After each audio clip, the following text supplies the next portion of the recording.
방금 전까지는 어쨌든 저희가 과거의 공시를 좀 살펴본 거잖아요. 네, 그렇습니다. 종목이 제일 궁금하거든요. 네. 그래서 교수님 앞에 있던 황금알을 제가 좀 데리고 와봤어요. 예, 제가 뺏기긴 좀 그렇지만 그래도 네. 오늘 4종목을 좀 준비해봤거든요. 네.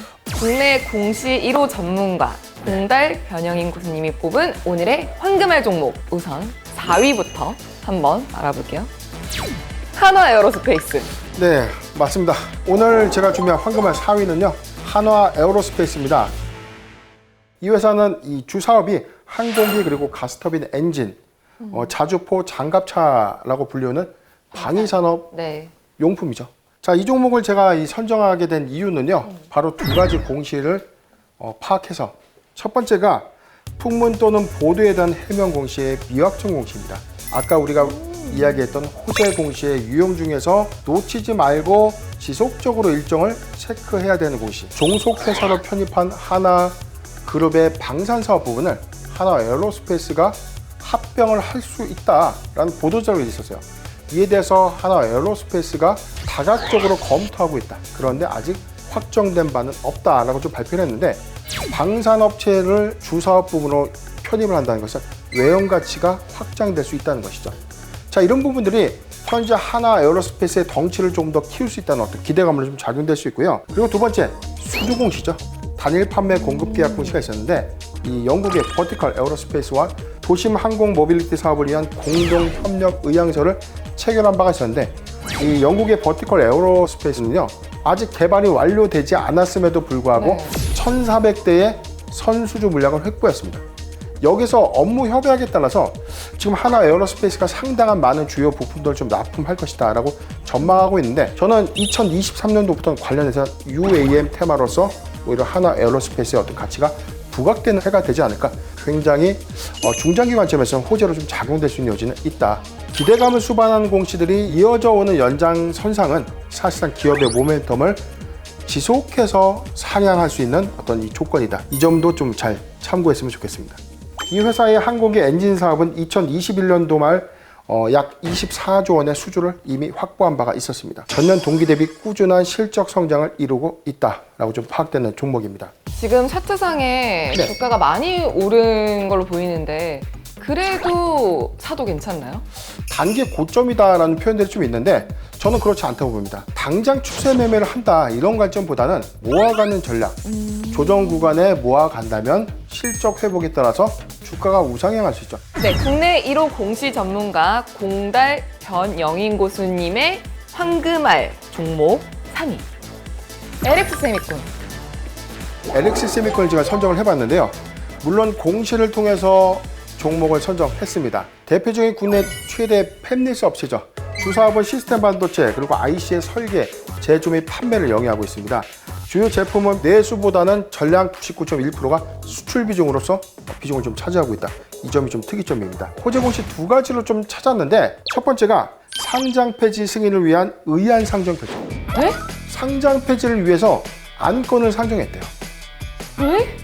자, 이렇게 보면 굉장히 무섭죠? 네. 왜 상장 폐지를 하는데 이게 왜 호재지? 상장 폐지를 왜 하지? 자, 이건 우리가 안도해도 괜찮습니다. 코스닥 종목에서 상장 폐지를 하고 코스피 시장으로 이전 상장을 하기 위해서 의안을 상정했다라는 공시가 되겠는데 이 부분이 왜 굉장히 중요한 부분이냐면 현재 코스닥 시장 안에서 코스피 시장으로서의 시장을 확대한다는 것은 잠재적 관점에서 외인 또는 기관의 패시브 자금의 유입을 가속화시킨다. 즉 회사의 주가적인 관점에서는 실적 호조만 잘 받쳐준다면 외형 가치가 달라질 수 있다. 수급 요인이 개선될 수 있기 때문입니다. 아니 지금 숨은 코스피 종목이었네? 그렇죠. 위장하고 있었던 거잖아요. 그렇죠. 오히려 마켓이 상대적으로 좀 큰 시장에 진출해서 제값을 받겠다라고 평가를 해도 무방합니다. 두 번째 공시는 최근 2분기 실적 공시였습니다. 2020년도 1조 클럽, 매출액 1조 클럽에 달성한 이후에 2022년도 올해는 2조 클럽 달성이 유력합니다. 거의 매출액이 2배 가까이 신장했는데 2021년도 연간 실적은요 매출액이 63.4%가 증가했고요. 영업이익은 292%가 증가했고 당기순이익은 무려 308%가 증가하면서 2021년도에도 견고한 실적을 유지하고 있는 종목입니다. 최근에 주가 추이를 좀 보면 일본 고점 17만 원대를 제가 기억을 합니다. 17만 원대에서 주가가 지금 현재 93,500원대 주가 흐름을 좀 유지하고 있지만 저는 매수하기 좋은 구간까지 돌입했다. 지금 그렇죠. 접기라고요? 반도체 섹터 자체를 하반기에 굉장히 좀 불안하게 보는 시각들이 좀 있죠. 2023년도에는 오히려 10호 동맹이다. 중국을 배제한 반도체 동맹 라인 안에서 상대적으로 피해를 받을 것이다 라고 전망을 좀 하고 있는데 오히려 저는 반사 수혜로 봤습니다. 우리나라의 어떤 경제 정책 부분이 중립 스탠스를 좀 취하게 된다면 중국의 상대적인 반사 수혜로 전 작용할 것이다. 이 부분이 LX세미콘의 호재 요인으로 저는 판단을 해봤기 때문에 지금도 모아가기 괜찮은 종목이 아닌가 판단을 해봤습니다. 공시로 종목을 이렇게 찾아보니까 너무 색다르네요. 그렇죠. 저는 가장 투자의 기본 베이스는 공시부터 시작한다. 공시를 먼저 읽고 회사의 외형가치, 회사의 현재 상태를 면밀하게 유추해서 우리가 모아간다면 템버거 종목 우리도 노려볼 수 있는 것입니다. 네, 국내 1호 공시 전문가 공달 변영인 고수님의 황금알 종목 2위 포스코 케미칼. 이 포스코 케미칼은 개인적으로 저한테도 굉장히 안타까운 종목입니다. 왜요? 왜냐하면 제가 이 종목을 공시를 통해서 분석하고 난 이후에 제가 여러 방송을 통해서도 언급을 좀 했는데 방송일로부터 무려 급등했어요. 공시로 인해서 주가가 급등한 케이스입니다. 어떤 황금알을 낳는 호재 공시가 있어요? 대규모 수주 계약과 신규 시설 투자, 호재 공시의 원투죠. 최근에 이 GM이죠. 13조 원대 매출 수주를 공시한 바 있었는데 향후 3년간 납품한 조건입니다. 3년이라면 우리가 대충 잡아도 연간 4조 원대 매출이 들어올 수 있다. 그렇다면 2023년도, 2024, 2025년도까지 연간 3조 원의 실적이 산입된다면 회사의 외형 가치는 다시 평가받아야 된다는 것이죠.